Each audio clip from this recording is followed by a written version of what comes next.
ফ্যাসিবাদ বিরোধী দলগুলোকে নিয়ে বৃহৎ জোট গঠন করতে চায় বিএনপি, জানালেন সালাউদ্দিন। ঐক্যবদ্ধ থাকার আহ্বান। জিএসির মাধ্যমে দুদেশের জনগণ উপকৃত হবে, জানালেন অর্থ উপদেষ্টা। পাট ও ওষুধ কিনতে আগ্রহী পাকিস্তান। জাতীয় নির্বাচনের ভোট কেন্দ্রের তালিকা প্রকাশ। ৩০০ আসনে চূড়ান্ত ভোট কেন্দ্র ৪২,৭৬১। এবং চিকিৎসা ব্যবস্থার পুরো সিস্টেম সমস্যায় জর্জরিত, জানালেন স্বাস্থ্য উপদেষ্টা। এখনও তৈরি হয়নি পরিবর্তনের পরিবেশ।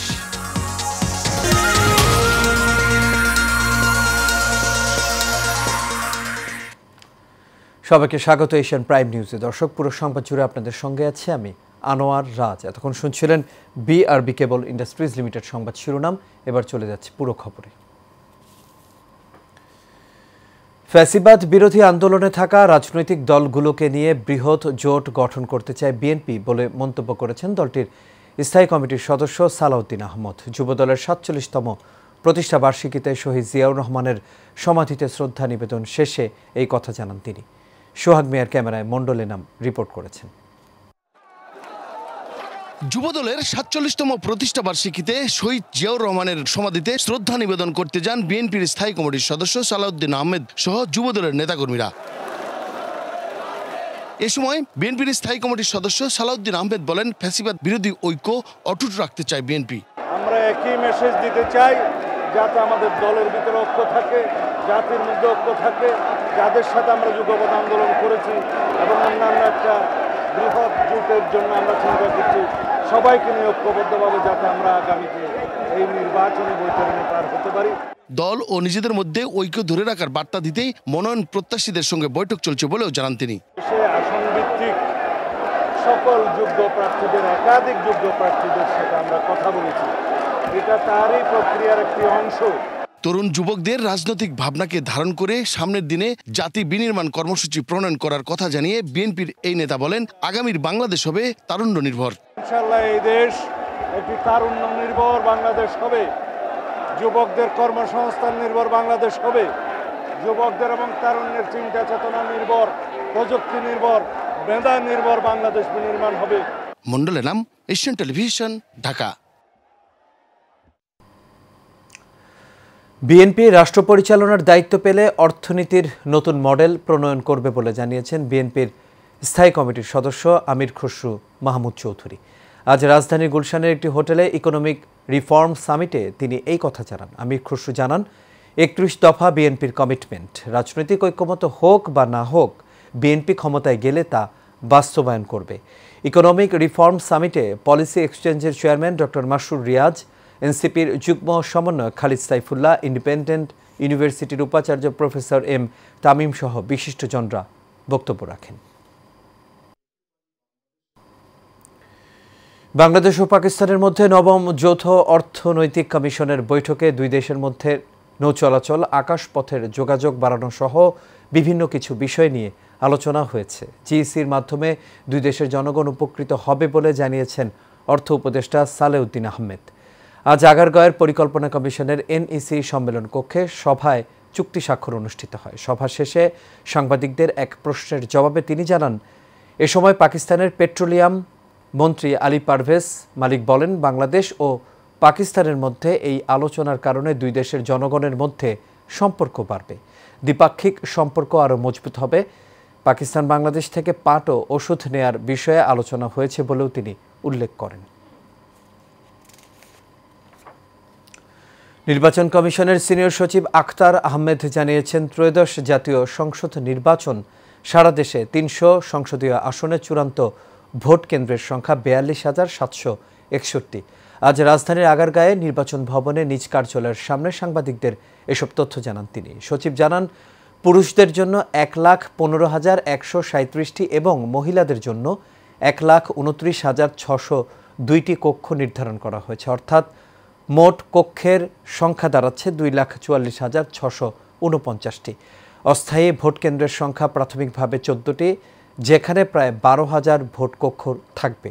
একটি ভোট কক্ষে গড়ে ৩,০০০ ভোটার থাকবে। পরবর্তীতে প্রয়োজনে এই সংখ্যা সামঞ্জস্য করা হবে।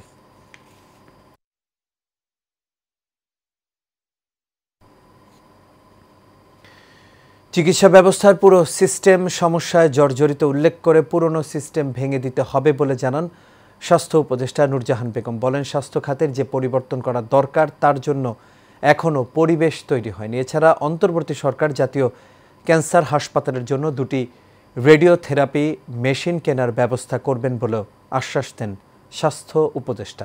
আজ জাতীয় ক্যান্সার গবেষণা ইনস্টিটিউট ও হাসপাতালে স্তন ক্যান্সার সচেতনতার মাস উদযাপন উপলক্ষে এক অনুষ্ঠানে এসব কথা বলেন তিনি।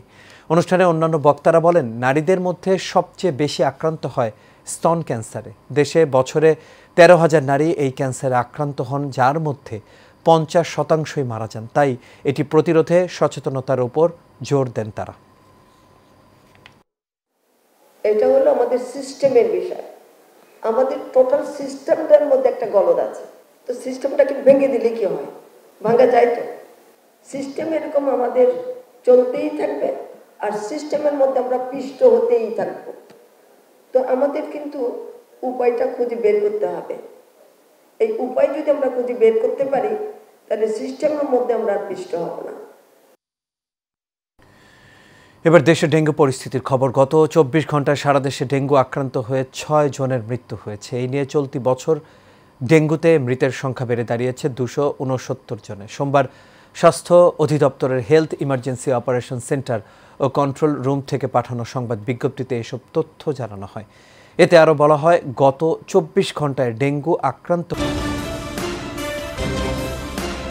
রাজধানীর ফার্মগেটে মেট্রো রেলের বিয়ারিং প্যাড পড়ে নিহত আবুল কালাম আজাদের দাফন সম্পন্ন হয়েছে। সকাল 9টার দিকে শরীয়তপুরের নড়িয়া উপজেলার ঈশ্বরকাঠি গ্রামে দ্বিতীয় জানাজা শেষে তাকে দাফন করা হয়। এর আগে রোববার রাত 10টায় সিদ্দিরগঞ্জের নতুল আইলপাড়া এলাকায় বাইতুল ফালা জামে মসজিদ প্রাঙ্গণে তার প্রথম নামাজে জানাজা অনুষ্ঠিত হয়। এতে অংশ নেন শতাধিক মানুষ। কালাম আজাদ আমাদের এলাকায় দীর্ঘদিন যাবৎ বসবাস করেন। উনি একটা বাসায় ভাড়া থাকেন, নিজের বাড়ি নাই। ওনার গ্রামের বাড়ি শরীয়তপুরের নড়িয়াতে। ওনার 2টা সন্তান আছে, একেবারে নাবালক। সরকার যে ঘোষণা দিয়েছে সেই ঘোষণাটা যদি কার্যক্রম করে, যেহেতু ওনার যে মারা গেছে তার স্ত্রী হচ্ছে অনার্স কমপ্লিট করা, মাস্টার্স পড়ছে বা মাস্টার্স কমপ্লিট করে নাই, তো এই ক্ষেত্রে তাকে একটা উন্নতর বা ভালো একটা জব প্রদান করলে তার ফ্যামিলিটা নিয়ে সে চলতে পারবে। এবার আন্তর্জাতিক প্রসঙ্গ। পাকিস্তান আফগানিস্তানের সংঘাতপূর্ণ সম্পর্ক দ্রুত সমাধান করা সম্ভব বলে মন্তব্য করেছেন মার্কিন প্রেসিডেন্ট ডোনাল্ড ট্রাম্প। কুয়ালালামপুরে আসিয়ান শীর্ষ সম্মেলনের ফাঁকে থাইল্যান্ড কম্বোডিয়া শান্তি চুক্তি স্বাক্ষর অনুষ্ঠানে ভাষণ দেওয়ার সময় এই কথা জানান তিনি। পাকিস্তান ও আফগানিস্তানের মধ্যে সাম্প্রতিক সীমান্ত উত্তেজনার কথা উল্লেখ করে ট্রাম্প জানান, তিনি উভয় পক্ষকে শান্তিতে পৌঁছাতে সাহায্য করার ব্যাপারে আত্মবিশ্বাসী। তিনি শান্তি প্রতিষ্ঠাকে অগ্রাধিকার হিসেবে দেখেন। 2021 সালে তালেবানদের কাবুল দখলের পর সম্প্রতি সবচেয়ে ভয়াবহ লড়াইয়ে উভয় পক্ষের বহু সেনা ও বেসামরিক নাগরিক নিহত হয়েছে। এরই ধারাবাহিকতায় 11ই অক্টোবর থেকে বন্ধ রয়েছে দুই দেশের সীমান্ত ক্রসিং।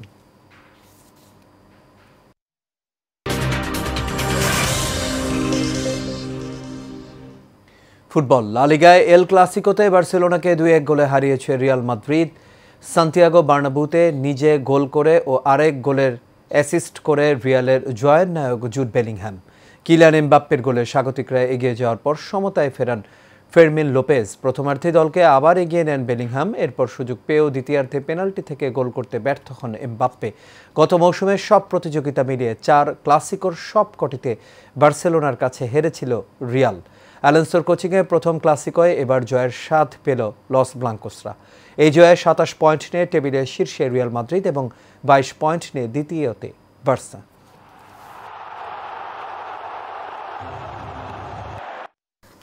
আর এর সাথে শেষ করবে এশিয়ান প্রাইম নিউজ। তবে যাবার আগে বিআরবি কেবল ইন্ডাস্ট্রিজ লিমিটেড সংবাদ শিরোনামগুলো দেখে নেব দর্শক আরও একবার।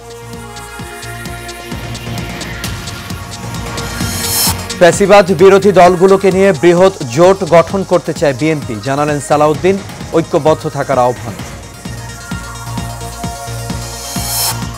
জিইসির মাধ্যমে দুদেশের জনগণ উপকৃত হবে, জানালেন অর্থ উপদেষ্টা। পাট ও ওষুধ কিনতে আগ্রহী পাকিস্তান। জাতীয় নির্বাচনের ভোট কেন্দ্রের তালিকা প্রকাশ। 300 আসনে চূড়ান্ত ভোট কেন্দ্র 42,761। এবং চিকিৎসা ব্যবস্থার পুরো সিস্টেম সমস্যা জর্জরিত জানালেন স্বাস্থ্য উপদেষ্টা। এখনও তৈরি হয়নি পরিবর্তনের পরিবেশ। দর্শক, এই ছিল আমাদের এখনকার আয়োজন। আমাদের পরবর্তী সংবাদ দেখার আমন্ত্রণ রইল। এতক্ষণ সাথে থাকার জন্য সবাইকে ধন্যবাদ। শুভরাত্রি।